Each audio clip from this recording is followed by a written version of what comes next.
Yes, I ran into some snow on my way up into the mountains in the Great Smoky Mountain National Park in Tennessee. I was on the Tennessee side of the park as opposed to the North Carolina side of the park. But what an awesome place to visit this time of year. Mid-October of 23 was my trip. And during the middle of the fall foliage season, what a beautiful place. Although the park does get very crowded this time of year. So I am usually too cheap to pay for campgrounds. So I decided one night I was going to try to park overnight. Parked the van in one of the parking lots of the national park at one of the mountain overlooks, and I had a great night's sleep, had no problems, but did receive a nice friendly warning the next morning to not do that again. You're allowed to apparently park your car overnight, but you cannot be in it overnight. So those are the rules in the national park, and yeah, nice friendly warning from the park ranger there.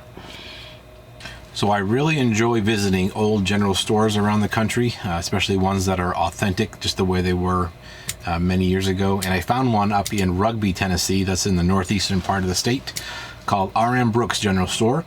It's been in the Brooks family for 4 generations, and for some good old southern hospitality, this was a very fun place to visit. They have a little campground that I stayed at for one night, and enjoyed the famous fried bologna sandwich at R.M. Brooks General Store in Rugby, Tennessee.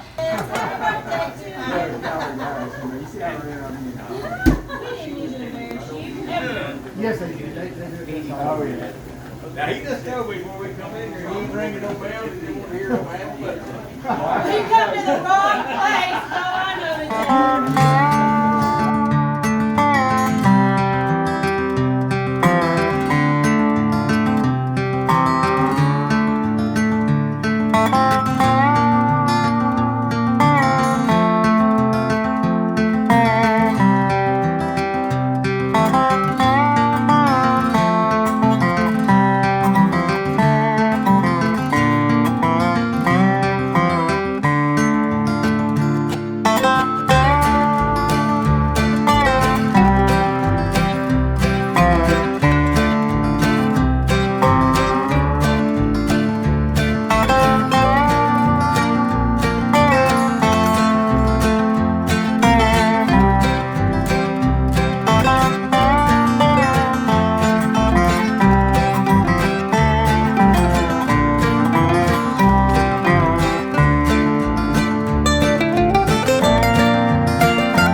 So I guess when you retire, you're supposed to become interested in things like historic locations and American history, the Civil War. You can see that I have my Civil War traveler's guide here. But what I have found when I travel around the country in the van is that when I can go to a historic location and really take my time, spend an entire day someplace and really absorb the entire story of what happened there, it's been a very eye-opening experience for me. But I am a little embarrassed to say that I had never heard previously of this next place called the Andersonville Prisoner of War Camp in Andersonville, Georgia. And frankly, I was a little shocked to learn what happened here some 160 years ago, near the end of the Civil War. Here's what I found there. I'm currently in Andersonville, Georgia, south of Atlanta. This is the location of one of the most horrific events in the American Civil War in around 1864. Around 45,000 Union soldiers from the North that had been captured by the South were moved from Richmond, Virginia, or later brought in from other battles where they had been captured, and they were kept here in this open field, 26 acres.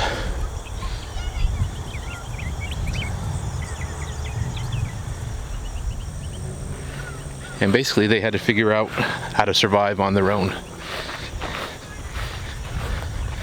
Mosquitoes. There was no shelter from the weather. They had to build their own shelter if they were lucky enough to have the supplies to do that. Of the 45,000 soldiers that entered Andersonville, 13,000 of them never left this place alive, either because of starvation or disease. Often it was from dysentery, from drinking the polluted water that was supposed to be their fresh water to survive off of. But it quickly became a swamp. You can see down at the bottom of this hill. The stream that's down there right now had backed up and basically was just a swamp of disease, bacteria, and eventually death for many of these soldiers here at Andersonville.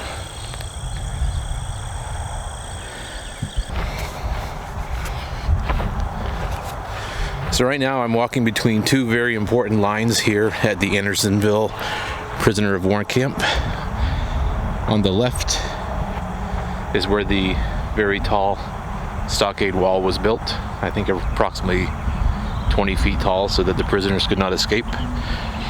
And on the right was the location of a much smaller fence called the deadline.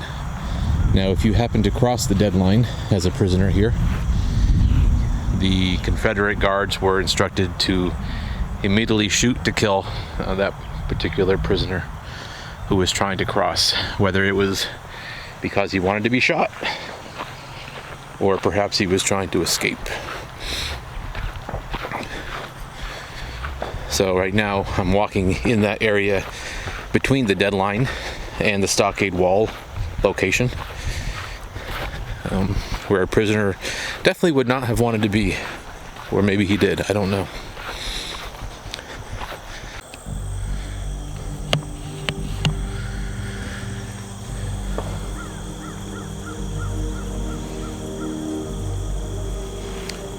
This place had to be a complete living hell for the prisoners here. The mosquitoes are terrible in the summertime here in southern Georgia. Very, very hot. Disease, starvation. I can't even imagine. Even if you survived being here in Andersonville, you must have been affected by it for the rest of your life, based on what you experienced and what you saw here.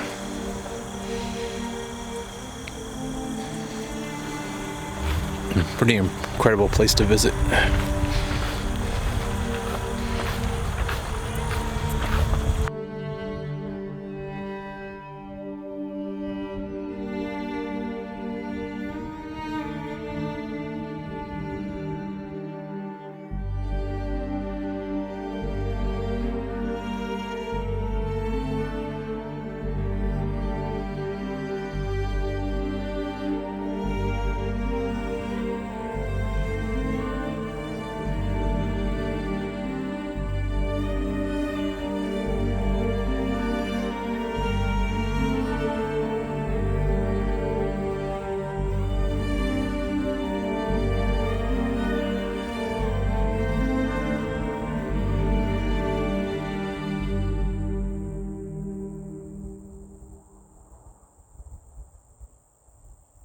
Adjacent to the 26-acre prisoner of war camp is the Andersonville National Cemetery.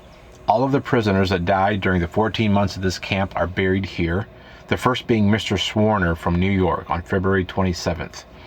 You can see there is no number on his stone, but every other soldier's stone was then numbered sequentially for later identification.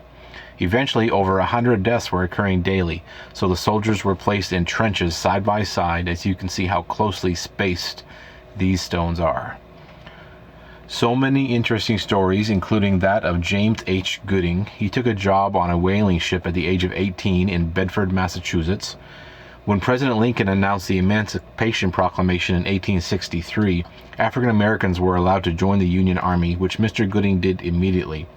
He later wrote a letter to President Lincoln demanding equal pay for all soldiers, regardless of their skin color. He was captured at the Battle of Olustee in Florida. He was then brought to the Andersonville prisoner of war camp, where he would die, not aware that Congress had passed the law granting equal pay for all. Before leaving the National Cemetery there in Andersonville, I went around and took some photos of some of the beautiful statues and monuments there in the cemetery, including this one dedicated by the state of Illinois. Here's the 10,000th soldier that was buried in Andersonville, Mr. Eaton from Massachusetts. And here's the 12,000th, Mr. Christian Fegley from Pennsylvania. So then I drove about a half a mile down the street to the little Civil War village of Andersonville, and I visited a little museum called the Little Drummer Boy Museum. And there on display they have a bonnet that was worn by Miss Mary Surratt that was removed from her right before she was hung due to being a conspirator in the assassination of President Lincoln.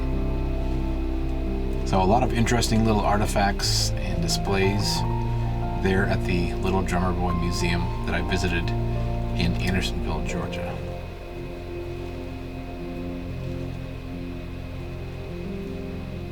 Captain Henry Wirtz was the Confederate captain in charge of the Andersonville prisoner of war camp, and there in Andersonville there's this statue in recognition of him, and it reads, "To rescue his name from the stigma attached to it by embittered prejudice, this shaft is erected by the Georgia Division United Daughters of the Confederacy."